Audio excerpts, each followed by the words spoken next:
বারবার বলা, বারবার বলা, যেই জবান মালিকের নাম নেয় না, যেই জবান আল্লাহর কালাম পড়তে পারে না, যেই মুসলমান হওয়ার পরেও বাপ আল্লাহর কোরআন দেখে দেখেও পড়তে পারে না, সাইয়াও পড়তে পারে না, যে মুসলমান, আমার তো পরিষ্কার এটা আমার মত, আমার দিল বলে যে ওই মুসলমান আসলে বোবা বোবা বোবা বেটা, তুমি বেটা,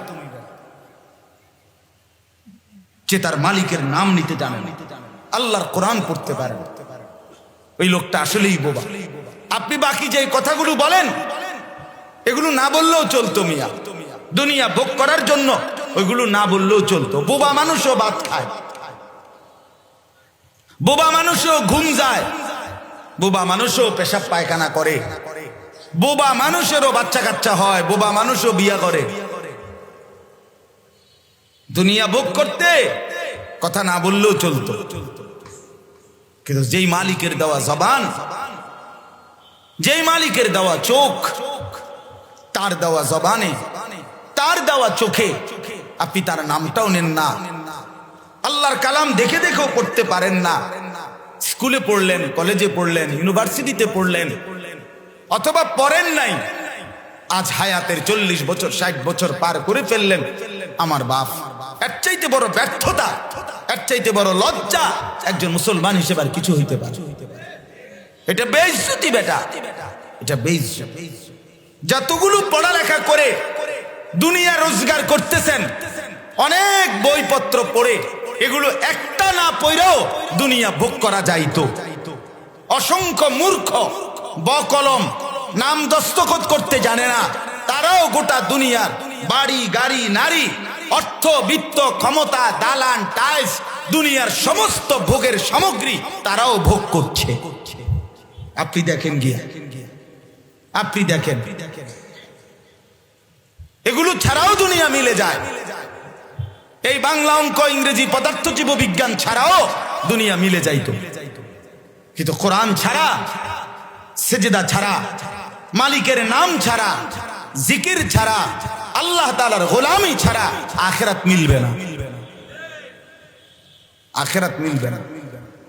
দুনিয়া এমনিই মিলে যায়, দুনিয়া ডাকলেও মিলে যায়, না ডাকলেও মিলে যায়। যে সেজদা করে মালিক তারেও খাওয়ায়, যে সেজদা করে না মালিক তারেও খাওয়ায়। রিজিক আল্লাহ সকলকেই দুনিয়াকে, আল্লাহ তাআলা রিজিক ফেরাউনকেও দিয়েছেন, মুসা আলাইহিস সালামকেও দিয়েছেন, নমরুদকেও দিয়েছেন, ইব্রাহিম আলাইহিস সালামকেও দিয়েছেন, আবু জাহল আবু লাহাবকেও দিয়েছেন, সরদারে দু আলম নবী সাল্লাল্লাহু আলাইহি সাল্লামকেও দিয়েছেন। দুনিয়া আল্লাহ সবাইকে দেয় মিয়া। কুলু ওয়া তামাত্তাউ কালিলান ইন্নাকুম মুজরিমুন। আল্লাহ বলে বান্দা নাফরমান, খাও দুনিয়া, ওয়া তামাত্তাউ কালিলান, কিছু সময়ের জন্য দুনিয়া ভোগ করো, তবে মনে রেখো ইন্নাকুম মুজরিমুন, তুমি কিন্তু পাপী। মনে রাখো এটা বড় বিষয়, দুনিয়া ভক্ষণ করা, দুনিয়া ভোগ করা, দুনিয়ার মাতবরি অহংকার, এটা কোনো তেমন বিষয় না। বিষয় হলো এটা মনে রেখো ইন্নাকুম মুজরিমুন, তুমি কিন্তু পাপী। আমি তো পরিষ্কার বলি, আল্লাহ তাআলা যেন বলে সকাল 8টা বাজে যেই নাফরমান নাস্তা খাইতে বসে, তো আল্লাহ যেন বলে নাফরমান ঠিক আছে নাস্তা খা, তো মনে রাখিস বেঈমান ফজরের নামাজ পড়স নাই, খা, ঠিক আছে খাইতে লইছো খা। রাত 10টা বাজে যেই নাফরমান খাইতে বসছে, রব্বুল আলামিন ডাক দিয়ে বলে নাফরমান খাইতে লইছো খা, কোনো অসুবিধা নাই, আমি আটকাবো না, তবে মনে রাখিস এশার নামাজ পড়স, এশার নামাজ পড়ো না, ইন্নাকুম মুজরিমুন, তুই কিন্তু পাপী। খাইতে থাকো দুনিয়া, দুনিয়া আমি ভোগ করতে দিলাম, বাড়ি করছো ঠিক আছে থাকো, তো মনে রাখো সুদের টাকা, মনে রাখো কিস্তির টাকা, লোনের টাকা আমি ছাড়বো না বান্দা। ওয়াইলুন ইয়াউমাইদিল লিল মুকাদ্দিবিন, সেদিন ইয়াউমাইদিন, সেদিন প্রতিটা মিথ্যাবাদী নাফরমানের জন্য ওয়াইলুন জাহান্নাম, আযাব, দুঃখ, লাঞ্ছনা, লাঞ্ছনা।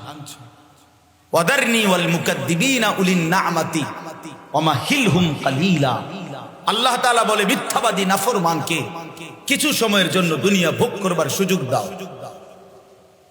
দাও বান্দা দাও। দুনিয়া ভোগ করতে দাও। দুনিয়া আমি আল্লাহ তাআলার আম দস্তরখান, খোলা দস্তরখান, এখানে আমি কাউকে বাধা দেই না। ডাকলেও খাইতে দেই, না ডাকলেও খাইতে দেই। অনুগত, অবাধ্য, ইমানদার, নাফরমান, কাফের, মুশরিক, আরে ভাইয়া দুনিয়া তো আল্লাহ তাআলা জন্তু জানোয়ার কেউ ভোগ করত।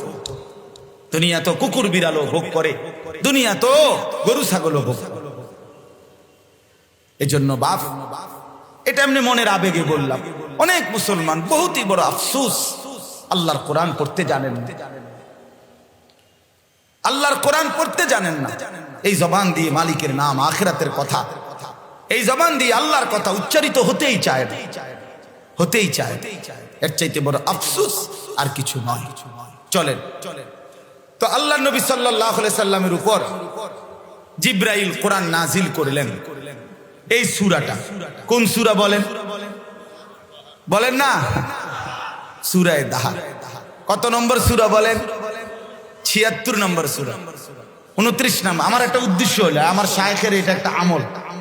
আমার শায়েখ আরিফ বিল্লাহ আল্লামা মুফতি মুশতাকুর নবী কাসেমি, ওনার একটা অভ্যাস, হুজুরে সবসময় যে শ্রোতার কাছ থেকে আদায় করতে চেষ্টা করে, যে বলেন বলেন, আবার বলেন, আবার বলেন, কি বলছি বলেন, আমনে বলেন, আমনে বলেন। মানে অর্থ হইল যে এইটুকু কথা কম হোক, আমি এখানে 50 মিনিটে আমি পুরা 23 বছরের ইসলাম বুঝাইয়া দিতে হইব, এটা জরুরি, এটা সম্ভব। তো বাকি হুজুররা কি করবো তাই?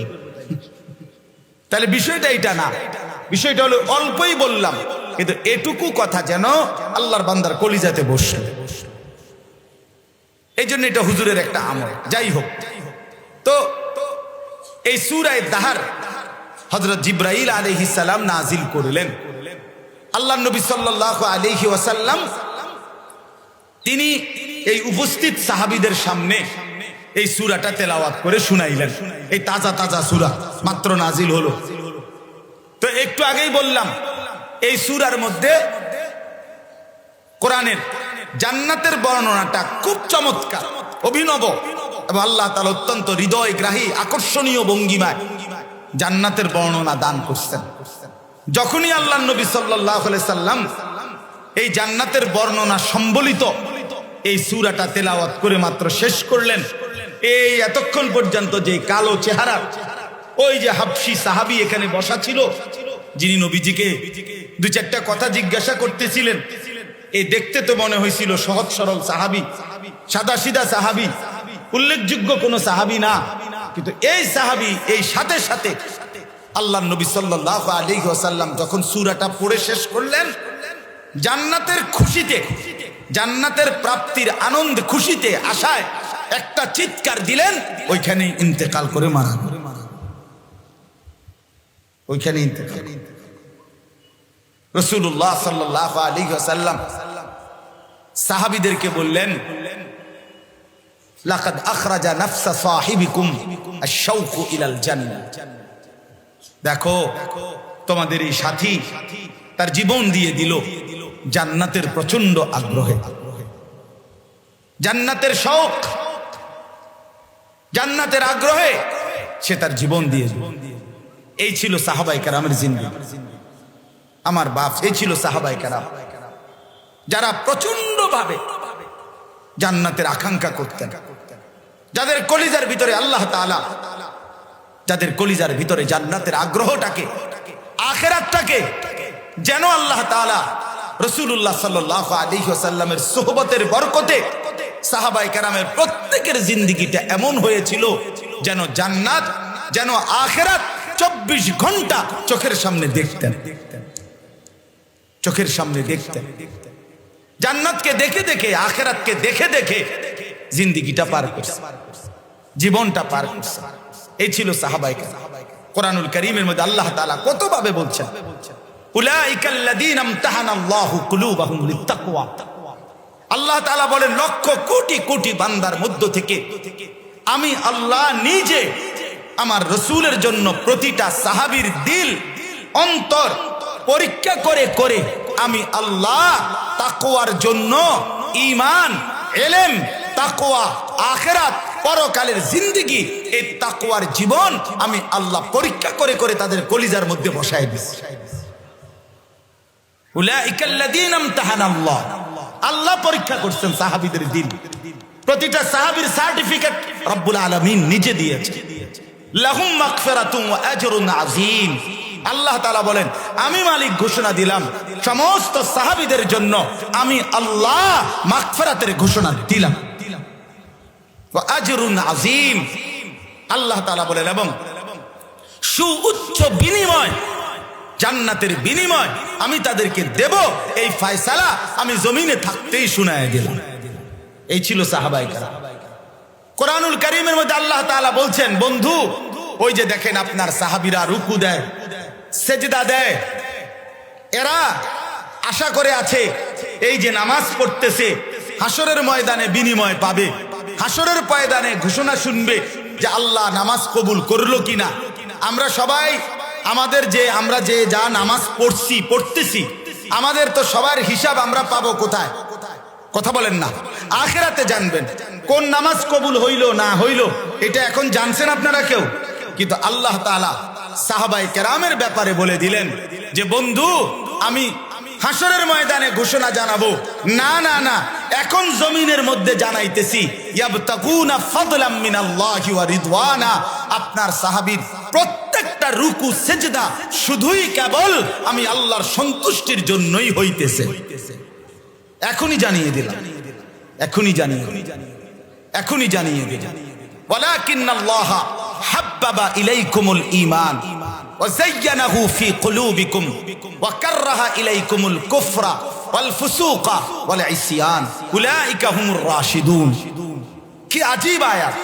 আল্লাহ তাআলা বলেন প্রতিটা সাহাবীর কাছে ঈমানকে সবচেয়ে প্রিয় আমি আল্লাহ বানিয়ে দিলাম।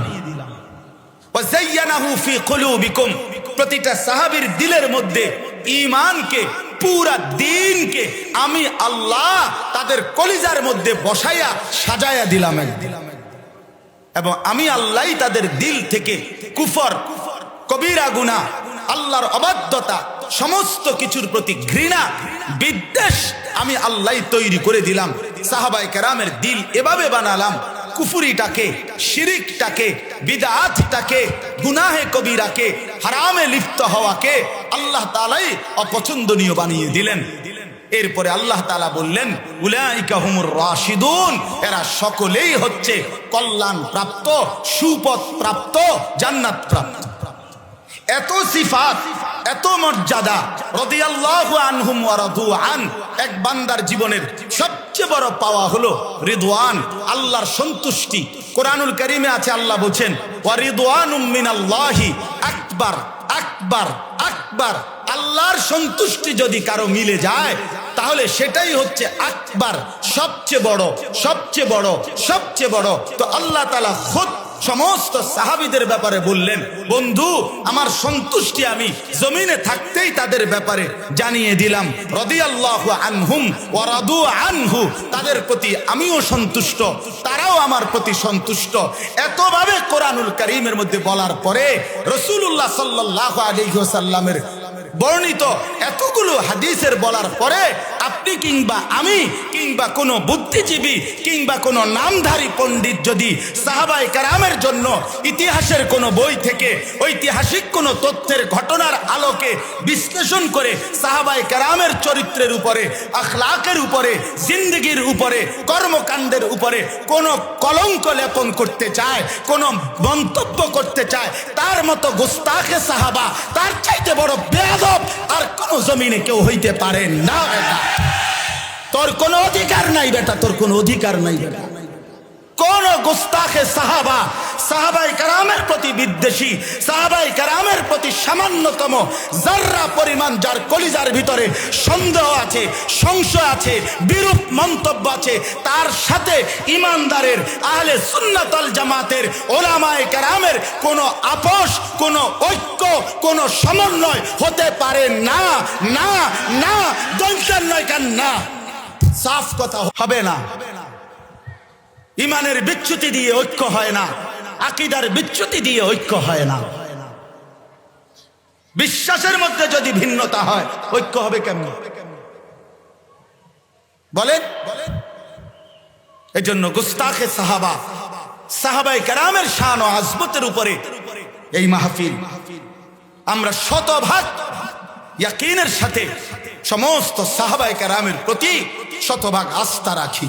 বলেন আলহামদুলিল্লাহ। কি বলেন? সবাই আস্থা রাখি তো আমরা ইনশাআল্লাহ? হ্যাঁ, সমস্ত সাহাবায়ে কেরাম উদুল, আস-সাহাবাতু কুল্লুহুম উদুল। সমস্ত সাহাবায়ে কেরাম আদিল, সমস্ত সাহাবায়ে কেরাম ন্যায়পরায়ণ, সমস্ত সাহাবায়ে কেরাম সত্যের মাপকাঠি। বলেন আলহামদুলিল্লাহ। বলেন আলহামদুলিল্লাহ।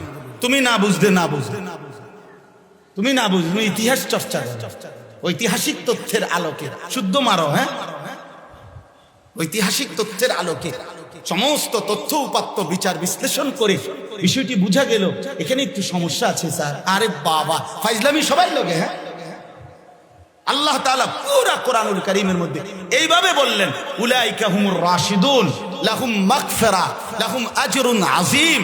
এইভাবে বললেন আল্লাহ তাআলা যে তারা সুপথ প্রাপ্ত, তারা কল্যাণ প্রাপ্ত, তারা হেদায়েত প্রাপ্ত। আমি আল্লাহ তাদের জন্য মাগফিরাত লিখে দিলাম, আমি তাদের জন্য জান্নাত লিখে দিলাম। উলাইকা হুম খায়রুল বারিয়া, তারা সবচেয়ে সৃষ্টির শ্রেষ্ঠতম তবকা। এত মর্যাদা, এত সম্মান বলার পরে আমাদের সেখানে কোন রকমের কলম ধরার, মন্তব্য করার, যাররা পরিমাণ বিদ্রুপ করার, ব্যঙ্গ করার অথবা বিশ্লেষণের নামে কোনো ত্রুটি বের করার কোনো অনুমতি আছে কি আমাদের? আল্লাহ আমাদেরকে বুঝ দান করেন। আল্লাহ তাআলা আমাদেরকে বুঝ দান করেন। আল্লাহ তাআলা উম্মতে মুসলিমার প্রত্যেকটা সদস্যকে সাহাবায়ে কেরামের আজমত কলিজার মধ্যে লালন করার তৌফিক দান করেন। চলেন, তো এরপরে বললাম এই সাহাবীদের কলিজার ভিতরে জান্নাতের প্রচন্ড আগ্রহ ছিল, প্রচন্ড আগ্রহ। অনেক ঘটনা আছে, অনেক ঘটনা। উহুদের যুদ্ধের সময় না বদরের যুদ্ধের সময় রাসূলুল্লাহ সাল্লাল্লাহু আলাইহি ওয়াসাল্লাম ৩১৩ জন সাহাবীকে যখন যুদ্ধের জন্য কাফেরদের মোকাবেলায় দাঁড় করাইছেন, যুদ্ধ শুরু, তখন আল্লাহর নবী সাল্লাল্লাহু আলাইহি ওয়াসাল্লাম সাহাবীদের সামনে একটা আয়াত পড়ছেন, ওয়াসারিউ ইলা মাগফিরাতিম মির রাব্বিকুম ওয়া জান্নাতিন আরদুহাস সামাওয়াতু ওয়াল আরদ। যাও, জলদি আসো এই আমার সাহাবীরা, ছোট আল্লাহর মাগফিরাত এবং আসমান ও জমিন প্রশস্ত জান্নাতের দিকে যাও, ময়দানে জীবন দাও, জান্নাত বুঝে নাও, জান দাও, আল্লাহর জন্য জান দাও, কলিজার খুন দাও, শাহাদাতের নজরানা পেশ করো, আর আল্লাহর থেকে জান্নাত বুঝে না, বুঝে না। তো এক সাহাবীর হাতের মধ্যে 3টা বা 4টা খেজুর ছিল, খেজুর। ক্ষুধার্ত ছিলেন তিনি, খেজুরটা মাত্র খাবে, এই জন্য 3টা বা 4টা খেজুর নিছে। এই সময় নবীজি এই কথাইটা বলছে যে চলো জলদি ছুটো, জীবন দাও, জান্নাত নাও। তো তিনি বললেন, ইয়া রাসূলুল্লাহ, আমি যদি এই মুহূর্তে জান দেই যুদ্ধে আল্লাহর জন্য, আমার গন্তব্য কোথায়? আল্লাহর নবী সাল্লাল্লাহু আলাইহি ওয়াসাল্লাম বললেন, নিশ্চিত জান্নাত। এই সাহাবী তখন কিতাবে আছে স্পষ্ট, সাহাবী সাথে সাথে বললেন, ইয়া রাসূলুল্লাহ, তাইলে এই 4টা খেজুর খাইতে যেটুকু সময় দেরি হবে, আমি জান্নাতে যাইতে এতটা দেরি কেন করব? কেন জান্নাতে যাইতে এই দেরিটা করব কেন? এই কথা বলে অন্য একজন কারো হাতে এই খেজুরগুলো তুলে দিয়ে খেজুরটা না খাইয়েই যুদ্ধের ময়দানে ঝাঁপিয়ে পড়ে জীবন দিয়ে শাহাদাত বরণ করলেন, মালিকের জান্নাতে পৌঁছে। এই ছিল সাহাবীদের জান্নাতের আগ্রহ। এজন্য বললাম এই সূরার শুরুতে এই ঘটনাটার মাধ্যমে যে সাহাবায়ে কেরামের কলিজার ভিতরে জান্নাতের প্রতি প্রচন্ড আগ্রহ ছিল, প্রচন্ড আগ্রহ ছিল। এজন্য একজন মুমিন হিসাবে আমাদের দিলের মধ্যেও জীবনের একটা বড় আকাঙ্ক্ষা থাকা উচিত জান্নাতের প্রতি আগ্রহ। ঠিক কি না বলেন না? জান্নাত মুমিনদের জন্য, জান্নাত বানাইছেই আমাদের জন্য, জান্নাত ঈমানদারদের জন্য, জান্নাত মুমিনের জন্য। কদ আফলাহাল মুমিনুন, আল্লাহ তাআলা বলেন সমস্ত মুমিন সফল হয়েছে, কামিয়াব। যদি বলি আল্লাহ কামিয়াব বলতে কি, আল্লাহ বলেন বুঝো নাই, উলাইকা হুমুল ওয়ারিসুন আল্লাযীনা ইয়ারিসুনাল ফিরদাউসা, ওরা জান্নাতুল ফিরদাউসের মালিক হবে, এই অর্থে কামিয়াব। তাহলে জান্নাত মুমিনের জন্য। উইদ্দাত লিল মুত্তাকিন, আল্লাহ তাআলা বলেন জান্নাত বানানোই হয়েছে মুত্তাকিদের জন্য। তাহলে জান্নাত বানানোই হয়েছে আমাদের জন্য, বলেন আলহামদুলিল্লাহ। নির্ধারিত শর্ত আল্লাহ তাআলা যেটুকু চেয়েছেন আমাদের কাছে, মালিকের হুকুম পালন করা, তাকওয়া অবলম্বন করা, আল্লাহ তাআলার নিষেধগুলো ছেড়ে দেওয়া আর বন্দেগীগুলো পালন করা, এটুকু করে আল্লাহকে বুঝায় দেন, আল্লাহর জান্নাত আল্লাহ থেকে গ্রহণ করে নেন। আল্লাহ আমাদেরকে তৌফিক দান করেন। চলেন এবার আয়াতটুকুর তরজমা বলি, একদম অল্প কথায়, লম্বা বিস্তারিত ব্যাখ্যা করা মাকসাদ না। আমরা যারা এখানে বসে আমরা মানুষ নাকি? আল্লাহ তাআলা আমাদেরকে সৃষ্টি করেছেন, এ কথা ঠিক কিনা? হ্যাঁ। তো আল্লাহ তাআলা প্রত্যেকটা মানুষকে সৃষ্টি করেছেন। এই যে সৃষ্টি করেছেন, কোরআনুল কারীমের 18 নম্বর পারায় সূরা মুমিনুনের মধ্যে আল্লাহ তাআলা বলছেন, আমি মানুষকে 7টি ধাপে সৃষ্টি করেছি। 1 নাম্বার মাটি, 2 নাম্বার বীর্যের ফোঁটা মানে বীর্য, 3 নাম্বার জমাট রক্ত, 4 নাম্বার গোশতের টুকরা, 5 নাম্বার হাড্ডির একটা খাঁচা মানে কঙ্কাল, হাড় আর কি, হাড় হাড্ডি। এরপরে 6 নাম্বার গোশতের আবরণ মানে হাড়ের উপরে গোশত দিয়ে সাজাইছে, এই শরীরটা গোশত লাগাইছে। 7 নাম্বার রূহ ফুকে দিয়ে মায়ের পেট থেকে জমিনের মধ্যে বের করেছে। এই কয়টা হলো? 7টা। মাটি, বীর্য, জমাট রক্ত, গোশতের টুকরা, হ্যাঁ হাড্ডির খাঁচা, গোশতের আবরণ, রূহ ফুকে দিয়ে মানুষ হিসেবে পৃথিবীতে বের করেছে। এই 7 ধাপ। এখন এই যে 7 ধাপে একবারে সংক্ষেপে একটা কথা বোঝেন। প্রথম যেই মাটি, এই মাটি কত কাল থেকে, কত হাজার কত লক্ষ বছর থেকে আল্লাহ তাআলা আমাকে সৃষ্টির উপাদান স্বরূপ আমারে বানাইবেন যেই মাটিটা থেকে, সেই মাটিটা কত কাল থেকে আল্লাহ এই জমিনের মধ্যে সংরক্ষণ করছেন, কতদিন থেকে এটা জমিনের মধ্যে আছে, সেটা একমাত্র আল্লাহ ছাড়া আর কেউ জানে, আর কেউ জানতো না। 1। 2 নাম্বার, মাটি থেকে সরাসরি বীর্য না, বরং মাটি থেকে একটি নির্দিষ্ট পর্যায়ে খাদ্য উৎপাদন হয়েছে। এই খাদ্যের নির্দিষ্ট কিছু খাবার আমার আব্বা ভক্ষণ করেছে।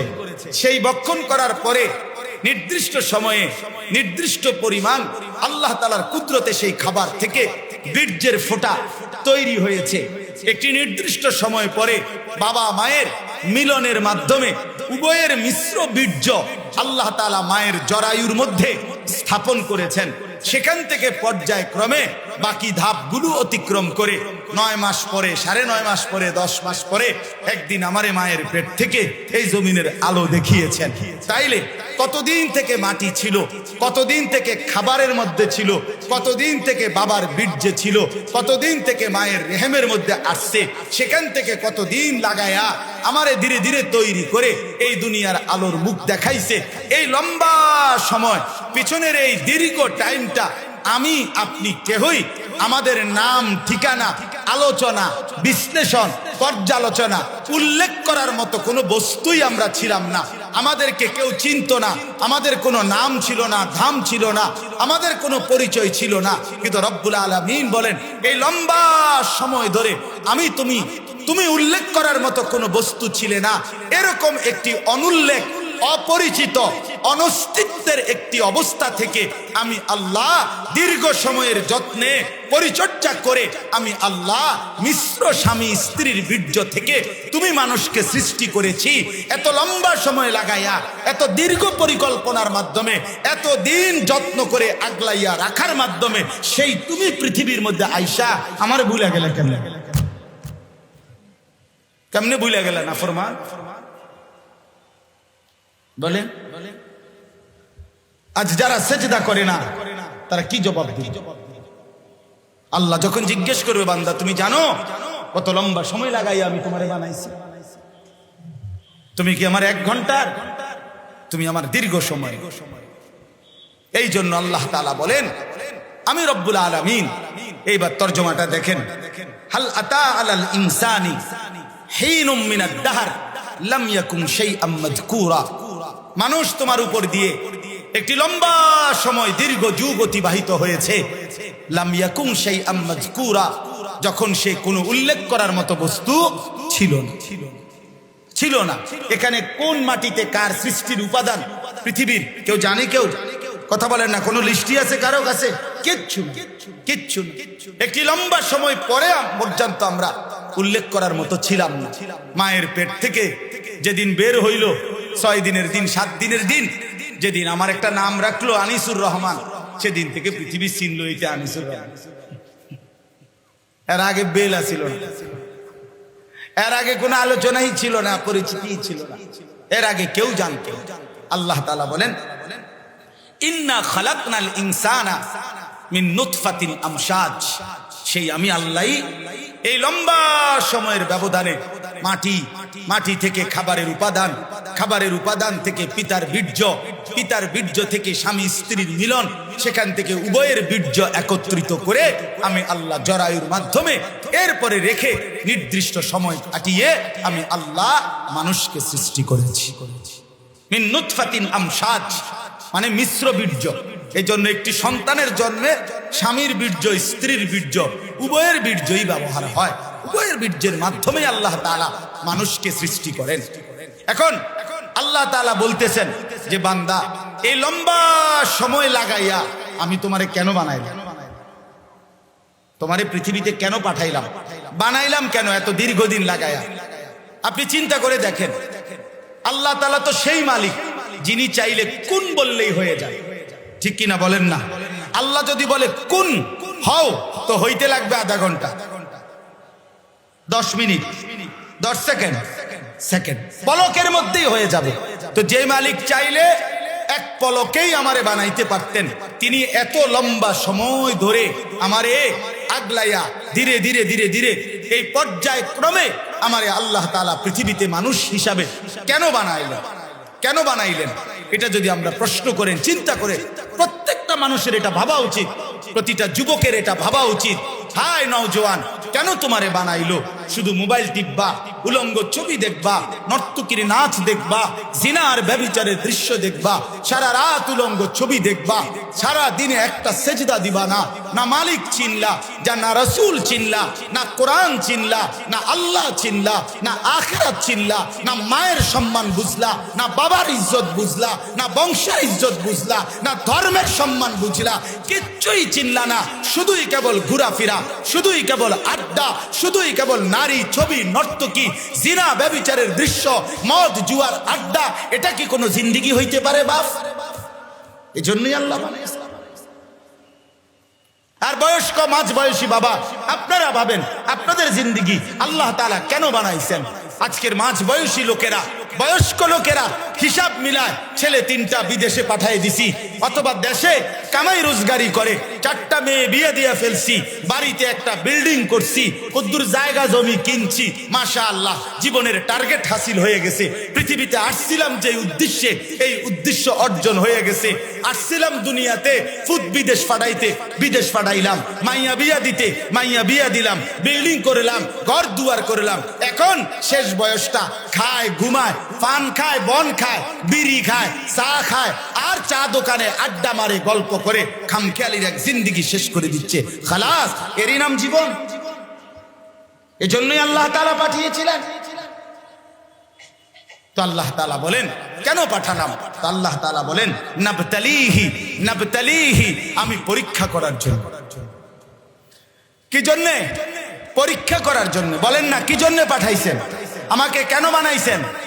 পরীক্ষা করার জন্য। বলেন কি জন্যে আপনাকে কেন বানাইছেন? পরীক্ষা করার জন্য। কি পরীক্ষা? কি পরীক্ষা? পরীক্ষা হলো আল্লাহ তাআলা বলেন, বান্দা আমি তোমার জন্য জান্নাত এবং জাহান্নাম বানিয়েছি, পরীক্ষা করে দেখতে চাই তুমি জান্নাতে যেতে চাও না জাহান্নামে যেতে চাও। এই জন্য দুনিয়ার এই হায়াতটা দিছি। এই পরীক্ষার সময়টা 60 বছর। পরীক্ষার সময়টা, এই যে ওখানে পরীক্ষা 3 ঘন্টা, এটা 30 বছর। ওইখানে পরীক্ষা 4 ঘন্টা, এটা 40 বছর, এটা 60 বছর। এক একজনের জন্য এক একটা নির্ধারণ করে দিছি হায়াত, এটা পরীক্ষার জন্য। এখন পরীক্ষা করে দেখব তুমি কি জান্নাতে যাইবা নাকি জাহান্নামে যাইবা। এবারে শেষ কথাটা শুনেন। আল্লাহ তাআলা বলেন, বান্দা পরীক্ষায় যাতে তুমি উত্তীর্ণ হইতে পারো, তুমি যেন পরীক্ষায় পাশ করতে পারো দুনিয়ার হায়াতে, এই জন্য আমি দুইটা ব্যবস্থা করছি। এক নাম্বার, ফাজআলনাহু সামিআম বাসীরা, আমি আল্লাহ তাআলা শুনবার মতো কান দিয়েছি, দেখবার মতো চোখ দিয়েছি। তাফসীরের মধ্যে আছে, যদিও দুইটা বলছে, উদ্দেশ্য পুরা দেহ। অর্থাৎ আল্লাহ তাআলা বলেন, এক নম্বরে পরীক্ষায় উত্তীর্ণ হওয়ার জন্য, জান্নাতে যাওয়ার জন্য আমার যতগুলো হুকুম তোমাকে পালন করতে হবে, যতগুলো নিষেধ তোমাকে ছাড়তে হবে, এগুলো পূর্ণ পালন করার এবং পূর্ণ বর্জন করার পুরা শারীরিক যোগ্যতা 100 আমি আল্লাহ তোমার দেহের মধ্যে নিজেই দিয়ে দিয়েছি। নামাজ পড়তে পারবা এমন উপযোগী করেই শরীর বানাইছি, রোজা রাখতে পারবা এই যোগ্যতা দিয়েই শরীর বানাইছি, হজ করতে পারবা এই যোগ্যতা দিয়েই শরীর বানাইছি, সুদ ছাড়া চলতে পারবা এই যোগ্যতা দিয়েই জিন্দেগি সাজাইছি, হারাম ছাড়া জীবন চলতে পারবা এই যোগ্যতা দিয়েই শরীরটাকে বানাইছি, ভিন নারী না দেখা বাঁচতে পারবা এই যোগ্যতা দিয়েই শরীর বানাইছি, ওযু করার, রুকু করার, সেজদা করার, গোলামি করার সমস্ত যোগ্যতা দেহের মধ্যে দিয়ে আমি তোমারে বানাইছি। ফিতরাতাল্লাহিল্লাতী ফাতারান নাস আলাইহা। আপনি যদি বলেন যে আল্লাহ আপনি আমারে কইলেন রুকু করতে, আমাদের কোমরে বাঁকা হয় না, আপনি আমার এটা কি কইলেন? তাইলে না আপনি বলতেন যে আমার উপরে জুলুম, ঠিক কিনা বলেন না কেন? আমারে বললেন সেজদা দিতে, আমার তো নিচের দিকেই আমি নামতে পারি না, আমার কোনইও ভাঙ্গে না, আমার হাঁটুও ভাঙ্গে না, আমার কোমরও ভাঙ্গে না, আমি সেজদা কেমনে দিব? আমি সেজদা দিব কিভাবে? তাইলে এইটা হলে না, আজকে যদি আমারে গাছের মতো সোজা বানাইয়া বলতো সেজদা দিতে, তাইলে না জুলুম হইত। কিন্তু আমার কি কোমর ভাঙ্গে, কোনই ভাঙ্গে, হাঁটু ভাঙ্গে? তাহলে অসুবিধা কোথায়? অসুবিধা আমার খুলনার হযরত বলেন যে এখানে আল্লাহ বলছে ওযুর মধ্যে সমস্ত মুখমণ্ডল ধৌত করা ফরজ। তো হযরত বলেন এখান থেকে এখানে, এখানে আল্লাহ তাআলা সাজাইছেন এই এদ্দুর, এটা জেদ্দুর, এখান থেকে এখানে এদ্দুর, কারণ এখানে পানি নিয়ে যে সমস্ত মুখমণ্ডল ধৌত করতে হবে, এই জন্য এইটা সাজাইছে জেদ্দুর, এটাও এদ্দুর, যাতে আমার বান্দার এক জাররাও মুখমণ্ডল ধৌত করতে কষ্ট না। নাকের নরম জায়গায় ফরজ গোসলের সময় পানি পৌঁছানো ফরজ নাকি জানেন না? এটা তো নাকের নরম জায়গা কোনটারে কয়? এই নাক বাঁকা হয় জেদ্দুর, এদ্দুর। প্রত্যেকের নাক আপনি লড়াইয়া দেখেন যে এটা লড়ে, এইটারই নরম জায়গা, এর উপরেরটা শক্ত। তো এইটা জেদ্দুর, এটারে নরম জায়গা কয়। এটার মধ্যে পানি পৌঁছানো ফরজ, যখন বীর্যপাত হয় গোসল ফরজ হয়। তো এই নাকের নরম জায়গায় পানি পৌঁছানোর জন্য এই হাতের এই যে কোষ, হাতের এই কোষের মধ্যে পানি আটে যদ্দুর, নরম জায়গা পর্যন্ত পানি পৌঁছাইতে পানি লাগে ঠিক তদ্দুর। আমি শতবার পরীক্ষা করে বলি, বুঝছেন না কথা? নবী সাল্লাল্লাহু আলাইহি সাল্লাম বলছে 33 বার সুবহানাল্লাহ পড়ো, 33 বার আলহামদুলিল্লাহ, 34 বার আল্লাহু আকবার। মনে করেন এই তাসবিহ এটা দিল, আচ্ছা আপনার এই যে বুড়া আঙ্গুল এইটা নাই, মানে ধরেন না এটা না, আমরা এই 4টা আঙ্গুল, এই 4টা সমান সমান।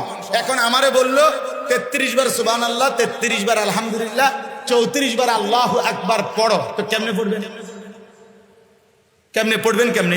এই আঙ্গুল দিয়া এই আঙ্গুলে গনেন 33 কেমনে? হ্যাঁ এটা বাদ দেন, বুড়া আঙ্গুল বাদ দিতে বলছি না, ওই 4 আঙ্গুল দিয়ে গনেন, বুঝছেন নি হিসাবটা? মানে এটা দিয়ে এটা গুনতে পারবেন নি, এটা দিয়ে এটাতে গুনতে পারবেন নি, না কোনো সিস্টেম নাই। আল্লাহ তাআলা বলেন এই জন্যই তো এই আঙ্গুলটা এদিকে ফিরাই দিয়েছে, এবার এটা দিয়ে গনো, আরামসে গুনতে পারবা। এই যে বুড়া আঙ্গুল, নালে এইটা এদিকে ফিরাইলো কেন? এই 4টা এদিকে কেন? আল্লাহ তাআলা অর্থাৎ এরকম চিন্তা করলে প্রত্যেকটা অঙ্গের ব্যাপারে পুরা দেহ আল্লাহ তাআলা আমাদেরকে আল্লাহকে মানার যোগ্যতা দিয়েই আল্লাহ তাআলা দেহ সাজিয়েছেন। বলেন আলহামদুলিল্লাহ। অতএব কেউ যদি বলে সম্ভব না আল্লাহর হুকুমে এটা মানা, ওইটা মানা, এটা ছাড়া এটা সম্ভব না, না না, 100 বার সম্ভব।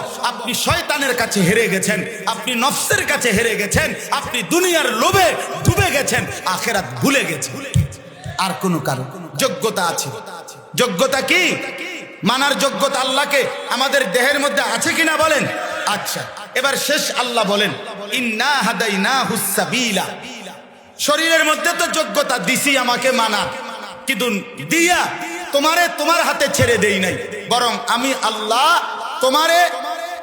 আল্লাহকে মানার জন্য সাবিল, রাস্তা, পথ, আমার রাস্তা, হেদায়েতের রাস্তা, জান্নাতের রাস্তা, পরীক্ষায় উত্তীর্ণ হওয়ার রাস্তা, এটা যাতে তুমি সফলভাবে পাশ করতে পারো, এই জন্য আমি আল্লাহ দুইটা ব্যবস্থা করেছি। এক নাম্বার, ১.৫ লক্ষ নবী এবং রসুল পাঠিয়েছি। নবী এবং রসুলের পরবর্তীতে যুগে যুগে, কালে কালে লক্ষ লক্ষ ওলামায়ে কেরাম তোমাদের সামনে আমি আল্লাহ দিয়েছি, যেন তোমাদেরকে জান্নাতের রাস্তা, হেদায়েতের রাস্তা, পরীক্ষায় পাশ করার রাস্তা বুঝাইয়া দিতে পারে। সাথে সাথে আমি আল্লাহ আসমানি কিতাব নাজিল করে সেখানেও বলে দিয়েছি, বুঝাইয়া দেওয়ার মতো উপযুক্ত রাহাবার সেটাও ব্যবস্থা করেছি। শরীরের মধ্যে যোগ্যতা দিলাম, বুঝাইয়া বলার মতো উপযুক্ত পথ প্রদর্শকও দিলাম, বুঝবার মতো কিতাবও দিলাম। এরপরে নষ্ট হইলা কেন? এই বাটপার, এরপরে বরবাদ হইলি কেন? এরপরে চরিত্রহীন হইলা কেন? এরপরে সিটার হইলা কেন? কি সমস্যার কারণে? হাসরের ময়দানে আল্লাহ জিজ্ঞেস করি, বলো বান্দা, ঘটনাটা কি? কি সমস্যার কারণে নামাজ পড়তে আরো নাই? কি নামাজের কথা শুনো নাই? না নামাজ বুঝাইয়া দেওয়ার কেউ ছিল না? না নামাজের কথা কিতাবে পাও নাই? নাকি নামাজ পড়ার মতো যোগ্যতা শরীরে ছিল না? কি অসুবিধা হয়েছিল বলেন? বুঝছেননি আমার কথাটা? তাহলে তিনটা ব্যবস্থাপনা আল্লাহ তাআলা পরীক্ষায় উত্তীর্ণের জন্য নিয়মিত দিয়ে রাখছেন। একটা হলো শরীরের মধ্যে আল্লাহকে মানার পূর্ণ যোগ্যতা দিয়েছেন। 2 নম্বরে হলো বুঝাইয়া বলার জন্য পথ প্রদর্শক, কখনো নবী রসুলদের পরবর্তীতে ওলামায়ে কেরাম। আচ্ছা, পৃথিবীতে একজন বয়স্ক লোক বলেন তো, যে আপনি কিংবা আপনার বাপ দাদা 14 গোষ্ঠী শুনছে কোনোদিন যে একদিন ঘুমিতে উঠতে শুনি পৃথিবীতে কোনো হুজুর নাই? এরম হয়েছে কোন বছর? কথা বলেন না কেন? 30 বছর আগে একদিন এরম হয়েছে নাকি? 300 বছর আগে এমন একদিন হয়েছিল নাকি? না। আল্লাহ পাক জমিনের মধ্যে সব সময় আল্লাহ তাআলা পথ প্রদর্শক, মানুষকে আল্লাহর দিকে ডাকার মতো উপযুক্ত রাহাবার আল্লাহ তাআলা সব সময় জমিনে রাখছেন। বলেন আলহামদুলিল্লাহ, বলেন আলহামদুলিল্লাহ। অতএব আল্লাহ তাআলা বলেন, আমি শরীরেও যোগ্যতা দিয়েছি, বুঝাইয়া বলার জন্য পথ প্রদর্শক দিয়েছি, বুঝবার জন্য কিতাবও দিয়েছি। কাজে আমি সব ব্যবস্থাপনা দিয়ে এবার তোমারে দুনিয়াতে হায়াত দিয়া আমি দেখতে চাই, ইম্মা শাকিরা ওয়া ইম্মা কাফুরা, তুমি কি আমার অনুগত হচ্ছ নাকি অবাধ্য হচ্ছ? খালাস। তুমি কি আমার অনুগত নাকি অবাধ্য? তুমি কি কৃতজ্ঞ নাকি নাফরমান? আল্লাহ বলেন, আমি এটা দেখতেছি। তোমারে আমি বুঝাইয়া বলার জন্য লোক দিছি, তোমারে আমি কিতাবও দিয়েছি, মানার যোগ্যতা সম্পূর্ণ দেহ দিয়েছি। এবার শুধু দেখতেছি তুমি আমারে মানতেছো নাকি নাফরমানি করতেছো। যদি নাফরমানি করো, ইন্না আ'তাদনা লিল কাফিরিনা সালাসিলা ওয়া আগলালাম ওয়া সাঈরা। আল্লাহ বলেন, এতভাবে সুন্দর ব্যবস্থাপনা করে দেওয়ার পরেও যদি নাফরমানি করো, তো প্রত্যেক নাফরমান পাপীর জন্য আমি আল্লাহ আখিরাতে ঠিক করে রেখেছি। 1 নম্বরে সালাসিলা, আগুনের শিকল। 2 নম্বরে আগলালা, বেড়ি, 2 হাত বাইন্ধা রাখার মতো বেড়ি। আর ওয়া সাঈরা, জাহান্নামের আগুন। আল্লাহ বলেন, আইসো তুমি বান্দা, ভাত তরকারি খাও, অসুবিধা নাই, কিন্তু আখিরাতে আইসো 1 নাম্বার আগুনের শিকল দিয়া বান্ধিমু।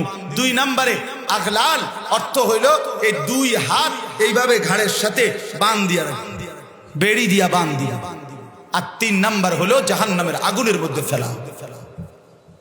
জাহান্নামে আশ্চর্য একটা কথা শুনেন, তাফসীরে কুরতুবীর মধ্যে লিখছে, হযরত আবু দারদা রাদিয়াল্লাহু তাআলা আনহু, একজন বিখ্যাত সাহাবী, উনি বলছেন, হে দুনিয়াবাসী, উনি নাকি প্রায় বলতেন, উনি ওই কিতাবে লিখছে যে, হে মুমিনরা, আজকে তুমি, আজীব কথা যে আল্লাহ তাআলা হাসরের ময়দানে পাপী নাফরমানকে এই হাত উপরের দিকে তুললা এভাবে বান দিয়ে রাখবেন, বান দিবেন আগুনের বেড়ি দিয়া। তো তিনি বলতেন, হে ঈমানদার, আজকে তুমি দুনিয়ায় থাকতে এমনিতেই 2টা হাত উঠাও নামাজের জন্য, তাকবীরের জন্য।